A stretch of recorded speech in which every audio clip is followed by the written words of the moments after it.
नमस्कार, स्वागत आहे तुमचं आपल्या स्पाइस कन्या यूट्यूब चॅनलमध्ये। पावसाळा सुरू झाला की सर्वांनाच असे तळलेले चमचमीत आणि टेस्टी एकदम खमंग चवीचे पदार्थ आवडतात। आणि मग चला आता आपण व्हिडिओला सुरुवात करूया।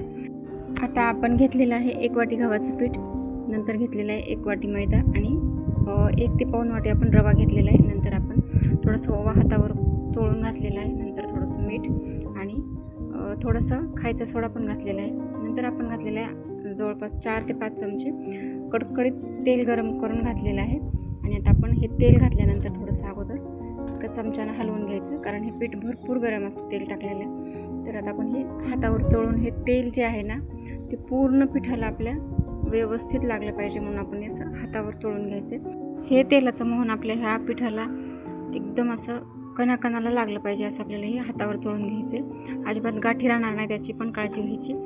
हे तेलाचं मोहन घातल्यामुळे जे आहे ना आपला हा पदार्थ जो आहे तो एकदम खुसखुशीत आणि तेवढाच अप्रतिम चवीचा बनतो। तर आता आपल्याला हे घट्टसर पीठ मळून घ्यायचे आणि पाणी एकदम न घालता आपल्याला थोडंसं पाणी घालत हे पीठ मळून घ्यायचे। शक्य होईल तेवढं आपल्याला हे घट्टच पीठ मळायचे। पावसाळ्यामध्ये सर्वांनाच असं वेगवेगळं खायला आवडतं, रोजची भाजी पोळी न खाता। आता हे टिफिनसाठी सुद्धा एक उत्तम पर्याय आहे। आणि तुम्हाला असं स्पेशल काहीतरी पाहुणे आल्यानंतर सुद्धा बनवायचं असेल ना, तर ही रेसिपी तुम्ही ट्राय करू शकता। किंवा आपल्याला एरवीच्या नेहमीच्या खाण्यापेक्षा काहीतरी वेगळं खायचं असेल ना, तर हे एकदम चमचमीत आणि चविष्ट जेवण बनतं। कारण पावसाळ्यामध्ये आपल्याला अशाच प्रकारचं जेवण खायला आवडतं। तर हे बघा, अशा पद्धतीने आपण हे पीठ मळून घेतलेलं आहे। एकदम घट्टसर गोळा आहे आपल्या पिठाचा।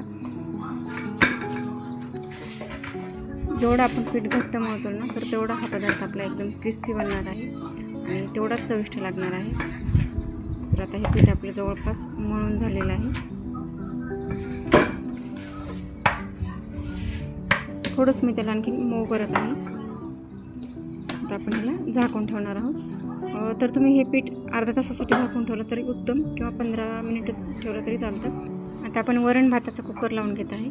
तर आता आपण हे 10 मिनिटांसाठी 10 ते 15 मिनिटांसाठी तांदूळ आणि डाळ भिजवून घेतलेलं आहे। कारण भिजवल्यामुळं जे आहे ना आपलं वरण भात जे आहे पटकन शिजतं आणि डाळ जी आहे ती एकदम मऊ शिजते। आता आपण वरणामध्ये 1 ते 2 टोमॅटो घालणार आहेत, कारण हे वरण आपल्याला थोडंसं आंबटपणा असलेलं पण बनवायचं आहे, म्हणून मी थोडे जास्त टोमॅटो घालणार आहे।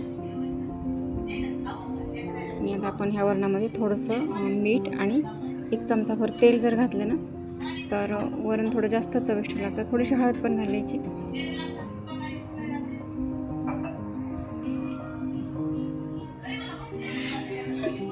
आता आपण हे वरण भाताचं कुकर लावून घेत आहे, कारण आपण जेव्हा बाट्या बनवायला सुरुवात करणार आहोत तर तेव्हा आपलं वरण पण शिजून तयार होईल।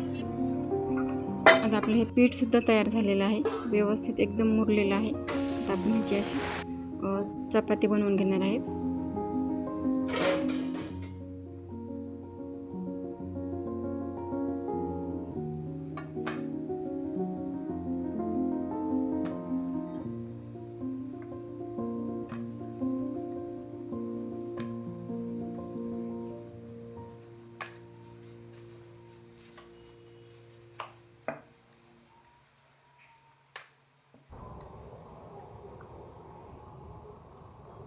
आपण ही चपाती एकदम पातळ लाटून घेतलेली आहे।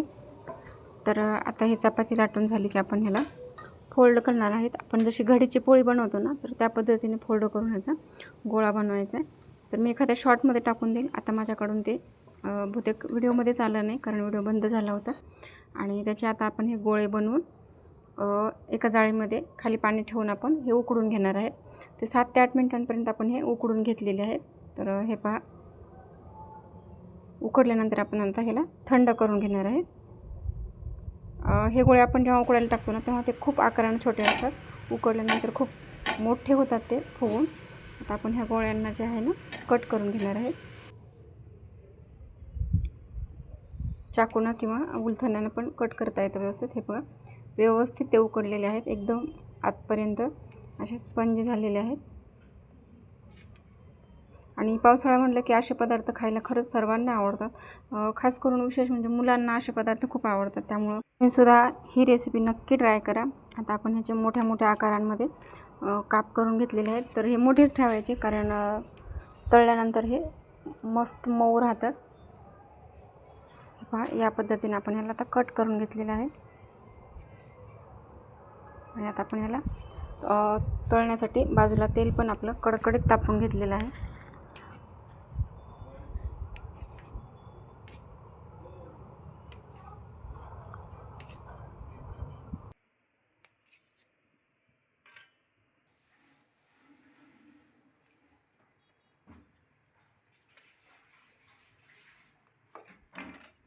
तुम्हाला जर वजन कमी करायचं असेल आणि हे तेलकट किंवा तळलेले पदार्थ जर खायचे नसेल ना, तर तुम्ही हे असं उकडलेले सुद्धा बट्ट्या ह्या खाऊ शकता. खूप अप्रतिम लागतात चवीला. आता आपलं हे सर्व कट करून झालेलं आहे. आपलं तेलसुद्धा कडकडीत तापलेलं आहे. आता आपण ह्याला व्यवस्थित तळून घेत आहे. तळत असताना आपल्याला ह्या बट्ट्या गॅसची फ्लेम जी आहे ती फुलच ठेवायची, कारण गॅसची फ्लेम जर आपण कमी किंवा मिडियम जर ठेवली तर ह्या थोड्याशा कडक बनण्याची शक्यता होते. त्यामुळे आपल्याला गॅसची फ्लेम फुल ठेवायची आणि खूप पटकन तळून तयार होतात ह्या.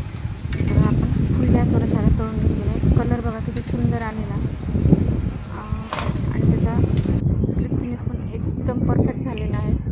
तर आता पावसाळ्यामध्ये तुम्हीसुद्धा नक्की ह्या बट्ट्या ट्राय करा. आणि चॅनलला तुम्ही आणखीनही जर सबस्क्राईब केलं नसेल तर प्लीज चॅनलला सबस्क्राईब करा. व्हिडिओला एक लाईक करा आणि आपला व्हिडिओ जास्तीत जास्त लोकांपर्यंत शेअर करा. भेटूया नेक्स्ट व्हिडिओमध्ये. तोपर्यंत बाय बाय.